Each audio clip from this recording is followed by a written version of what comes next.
speaking of losing a lot of money, I think it's time to segment and transition into our next topic. We're going to move into a pretty bombshell story that just happened yesterday. Pretty shooken up about this one. In a recent turn of events, Nintendo had settled with Switch emulator Yuzu to let me bring this up real quick. They had settled with Switch emulator Yuzu in $2.4 million suit and ordered Yuzu to shut down. The backstory here is that a while ago, Nintendo's Zelda Tears of the Kingdom game came out. Before its launch date, there was a leaked release that was distributed online. I don't know if they figured out who, what, where. Maybe they have, and maybe that's part of why this suit is been down to a settlement. But Nintendo ended up suing Yuzu last week after months after the game is released, claiming that they were the perpetrator or they were a major proponent of the dissemination, the spread of the legally pirated digital version of the game. Nintendo's not really a stranger to lawsuits or to aggressively protecting their IP. So this doesn't really come as a surprise, but the surprise is that after a week, just under a week of the lawsuit being filed, that the two parties had settled a week later for this $2.4 million and for Yuzu to shut down. Nick, do you have any initial thoughts on this or kind of insights to what we're looking at with this? So, like, before anything, like, my immediate thoughts were like, all right, they didn't sue Palworld. Okay. Right? They didn't sue Palworld. And Palworld, everybody's like, this is like a ripoff. Look at these models. Look at these things side by side, right? There's something here. Like, everybody in the world's like, there's something here. And Nintendo's like, phooey. Ain't nothing. Like, we're not, like, our lawyers didn't say anything. We can't do anything, right? And they didn't sue Palworld, but they did sue Yuzu. And a couple thoughts on that is like Yuzu's small, right? So were they just trying to like bleed the money out? And Yuzu's like, hey man, we got like $4 million. Let's give them 2.4 and be done with it, Or like, or are they completely out of money? Or did they do something bad and they had to give up on it, right? Or is this just Nintendo trying to stop something like Brawl Plus?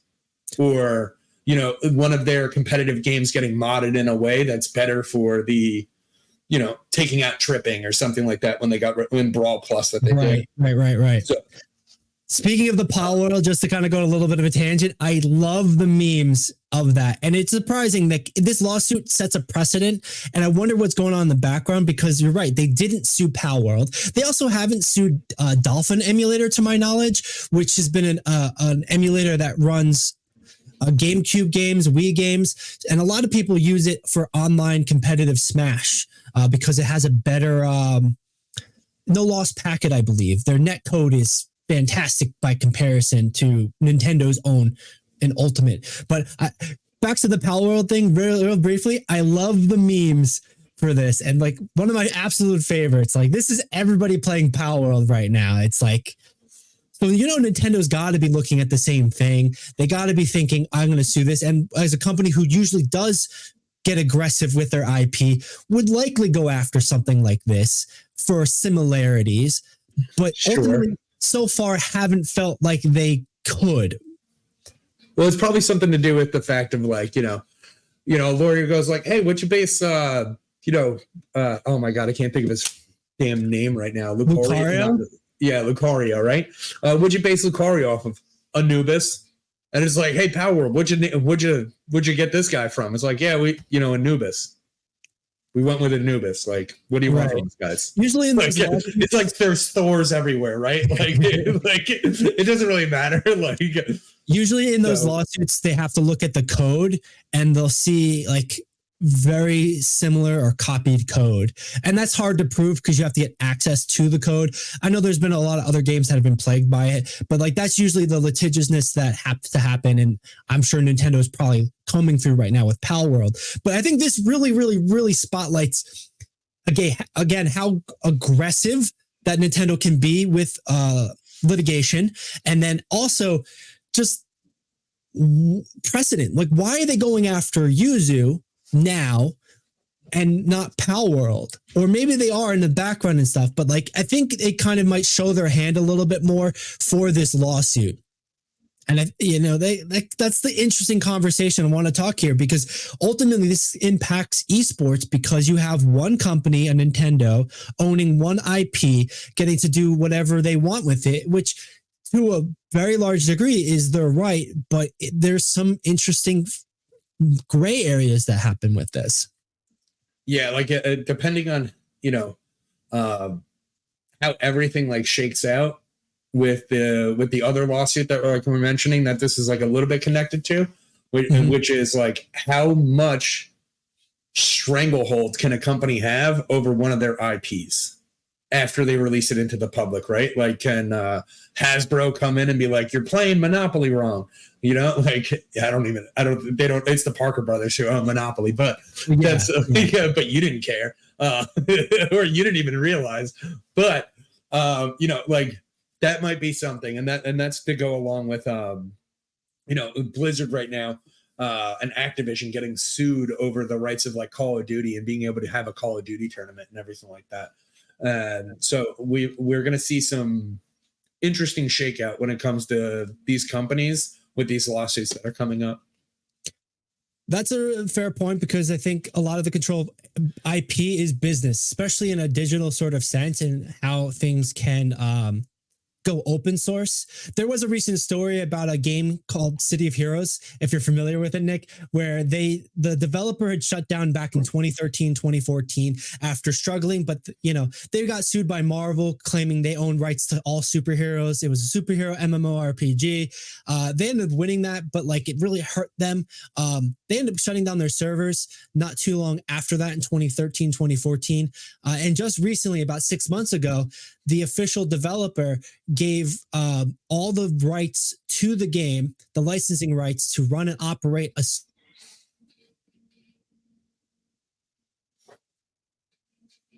I'm back.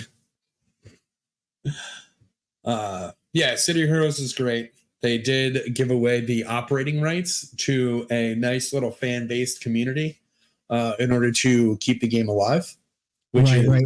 Where did I get? And I don't remember their exact name. You kind of picked up on it, but yeah. So basically, you got cut off right when you were about to talk about the giving away the rights. All right, yeah. So the other company, they ended up giving the rights away, like you said, to a private server, which is unheard of. Usually, you have these big developers chase after the private servers and sue them, cease and desist orders, the whole 9 yards. With some of them, like Blizzard Vanilla Classic, bringing some people for consultation on how it worked, so that they can emulate and do it itself, which has proven successful. But it sets a very interesting precedent, because you have that happening. But then you also have situations where if you own a physical copy of Tears of the Kingdom, you can rip that to digital and play it on your computer. That's not a legal issue. And past precedents have shown that that's legally possible and okay. I don't think that has been updated, or this is going to be updated, but that's like another interesting fold in this conversation. Yeah, I mean, I think it's going to come down to whether or not these are going to be considered games or art specifically, right? Like the only argument you can have is like, you can't tell me how to play my game. Like it's really like what it is. You can't, like, I'm not playing it online. You can't tell me how to play it in general, right? And so if they're considered games, I assume at the end of the day, like a court's just going to be like, well, you put a game out. They're allowed to play it, and they're allowed to do whatever they want with it. Like Parker Brothers isn't allowed to stop a Monopoly tournament. They're just not. Like they can't do anything about it, right? So in the same sense, like, could you can Nintendo do something? Maybe. It might be Japanese law. Like a Japanese copyright law might be different.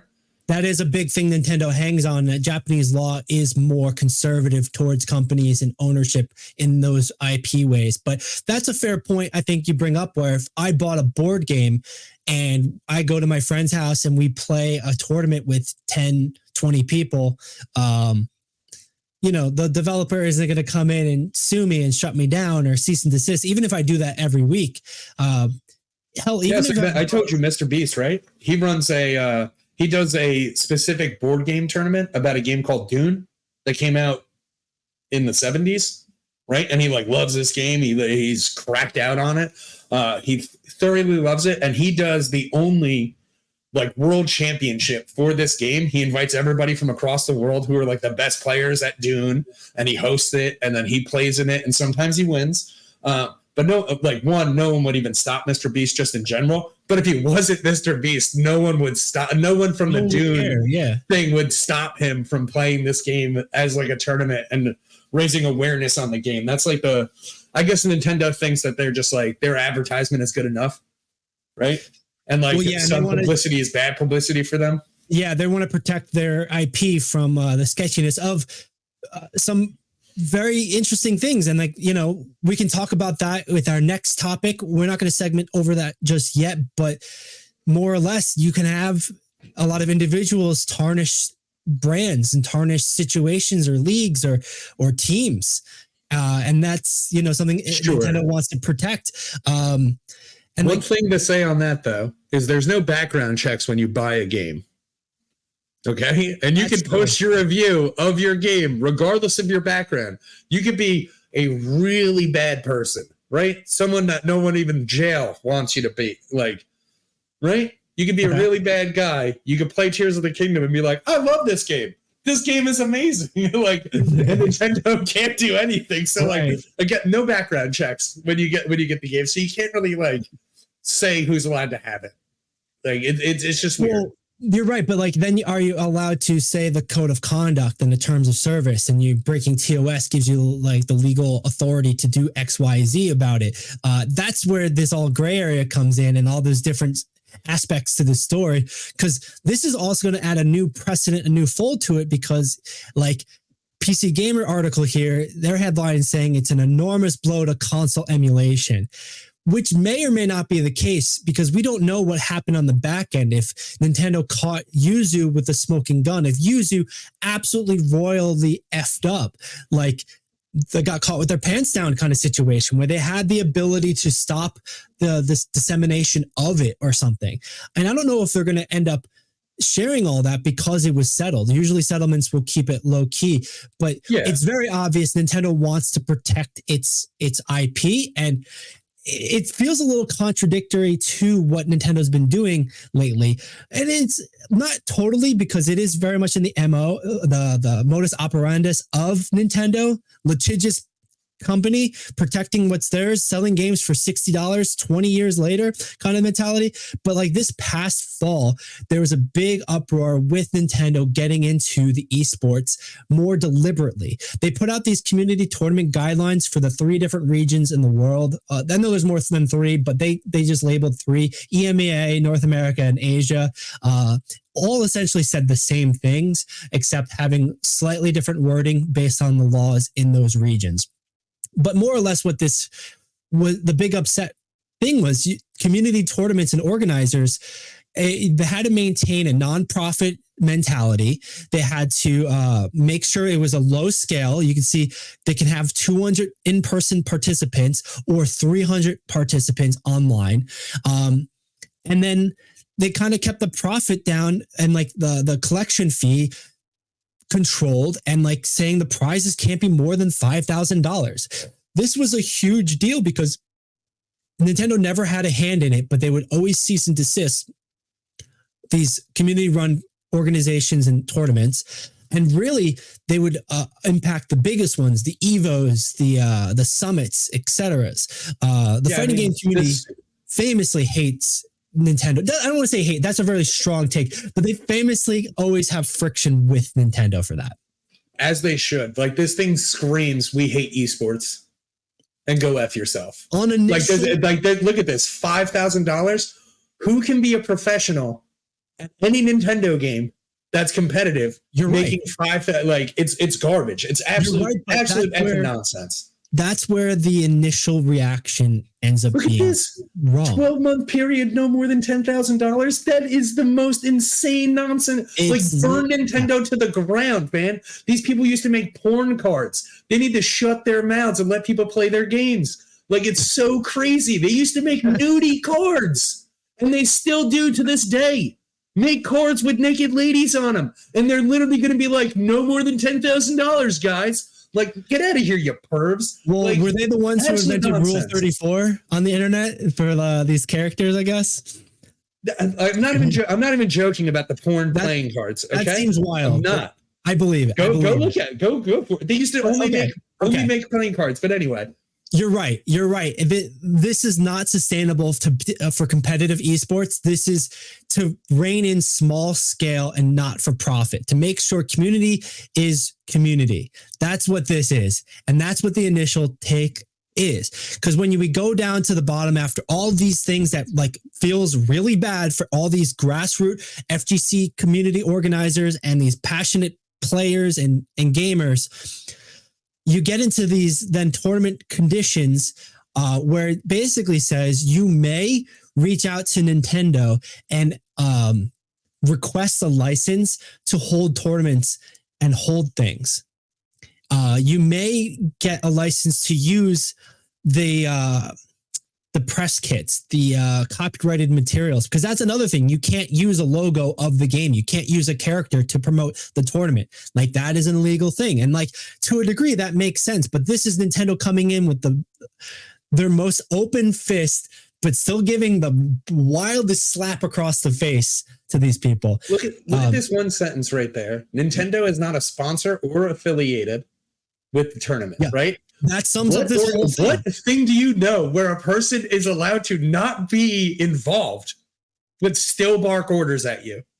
Just off the top of your head, what thing that makes money are you does that happen to? That sounds like the stupidest thing I've ever heard in my whole entire life. What is this? Yeah. We're not involved, but you better listen to us. What? Right. There's a definitely. Could you imagine your neighbor telling you what to do in your own home? That sounds insane. I don't own your house, but I used it, but I made it. I built your house. But with that metaphor, if you live in an apartment building, you guys share a wall, or you live on the same floor, and if you get bugs, they get bugs. So there might be some aspect to it where it's truthful, but that has a big paradox of hypocrisy to it. Do what we tell you, but we're not involved. Yeah. And it's they wipe their hands clean of any responsibility of anything that goes on at the tournament in general, right? And they don't want anything bad. They don't want nothing can touch them. And if anything bad does happen, Nintendo can go well, we weren't responsible, but we did give them rules to follow. And it's as soon as you start telling people how to run their tournament, you're responsible. I don't care. It doesn't make any sense to me. It doesn't make any sense that you're allowed to make the rules for the tournament, but then you can't. But then you're not involved and you're not responsible for anything that happens. True. It's you're a ghost and you're trying to make yourself a ghost, but then also get all the benefits from being a ghost. It's wild. And that's the duality of the situation and the folds that cause this. Because when you have a company own an IP like that, they get to do what they want. It's not like the NFL. The NFL does not own football. The MLB does not own baseball, NBA, basketball, et cetera, right? So you don't see the same sort of friction to an extent, but you still see the NFL going after anybody using the broadcast, which makes more sense as a product, but that's where this is going to be a very interesting thing to keep an eye on. We're going to keep talking about it as it develops, as we see anything happen with the precedent, with the tournaments as 2024 continues for the Smash or Nintendo tournaments. But the one thing I want to leave us off with is that in another situation, in another world, hypothetically, there's two Call of Duty players currently suing Blizzard, Activision Blizzard, for, as it says, $680 million, which is a catchy, grab your eye attention number. They're suing them for monopoly, and I think it's on the similar basis, but they're claiming unlawful monopoly in the lawsuit and saying that they're coerced. The teams are coerced into paying millions of dollars to play in this league, and that there's no other way they can play. So like that also then has this extra fold if Nintendo isn't involved and isn't saying these things, but then telling you have to do X, Y, Z, and that this is the only way you can do it. There might be that sort of situation where unlawful monopoly or coerced. And this one I wanted to bring up a bit, just very briefly, because it does seem a little frivolous, but at the same time, it might have some merit, especially in conjuncture with the Nintendo lawsuit and the Nintendo conversation. So, Nick, off the bat, very briefly, what do you got for me on this? So, I mean, like, I remember like when we first started to talk about it, and like I first heard about it, was like I was like, oh, this is crazy. Like, it's their game; they're allowed to do whatever they want, right? But like stopping people from developing like another league, that's where like the issue becomes, right? Like that's where like the real monopoly is of like you have to play in our league. And let's say it goes in the favor of, and I really like get your names to like be your names normal. Stop letting them put your gamer tags into these articles, people. Scum. Well, like it's ridiculous. You got to ridiculous. It's ridiculous. It's a little ridiculous, especially from like a loss. It's like Scump is suing these people, like blah blah blah. Like it sounds crazy, but again, like when you have something like this, if it does stop like Activision Blizzard, it might have some merit against Nintendo. Again, it's a Japanese company, and Billy's out again. It is a Japanese company, so we never know exactly what would actually happen when it comes to that, but it might give some sort of precedent on the American side of things to, stop Nintendo's firm grip on their properties themselves. Let's see. Yeah, I'm back. I'm back. This DDoS attack on my servers are really annoying me, man. Yeah, no, it's getting you today. It's getting you really good. Is. No, yeah. So I didn't hear how you wrapped it up, but let's leave it there.